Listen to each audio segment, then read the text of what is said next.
So let's bring up Ronaldinho. Now, Yeah, Jules, let's go. you're going to cheer us up.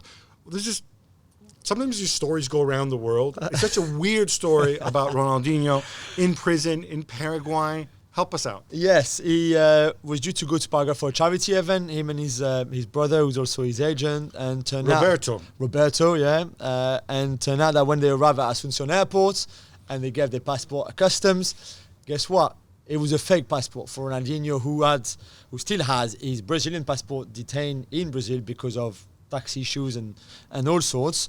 But he thought it was a good idea. I don't know how much he knew of it or not, but that he would go to Asunción in Paraguay with a fake passport that, by the way, you know, in your passport, when you've got your nationality, on his, it says that he's just been naturalized Paraguayan. I mean, everybody in the world knows that Ronaldinho is not Paraguayan at all. Wait, so he actually showed a Paraguayan passport? Yeah, exactly. You might think the Paraguay border authorities are particularly good at identifying Paraguayan passports. And I think football is pretty big in Paraguay, and they would know Ronaldinho, Paraguayan nationalities? Nah, definitely not. So he got caught. I'm curious, when he went there, did he say like, oh wait, you think I'm Ronaldinho the footballer? No, I get that all the time. I look at him. I happen to have the exact same name, but look, I'm different. I'm a baker. I'm the Paraguayan Ronaldinho. In Porto Alegre. So... Not the sharpest tool of the box, right? No, obviously not. Also, and again... His brother was his agent as well. Like, you think he'd be a little bit more... So Stevie Nicol made the point on the show on Tuesday night that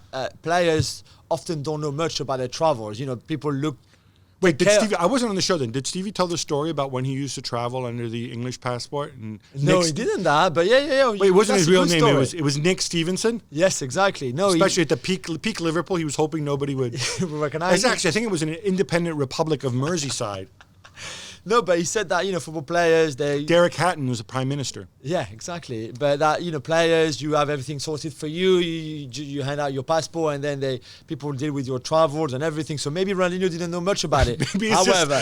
maybe just people did it for Stevie. Yeah, maybe for Stevie back in the 80s. Now things are different. Yeah. Anyway, turned out that Ronaldinho was obviously arrested. You can't travel with a fake passport. He was put into jail, although he was hoping for a house arrest. That didn't happen. So he's in a jail, and there was a five-a-side game on Monday in that jail in Paraguay, and Ronaldinho played, and obviously his team won 11-2, and the guy scored 5 goals and set up 6 other goals. So, yeah, Ronaldinho at his best, I guess. He was always going to shine in that kind of games, but what a crazy story, though. Do I sense a little bit of media grandstanding here in terms of maybe. Hey, look, we need to put this guy in prison? Like, he's a flight risk because nobody would recognize Ronaldinho.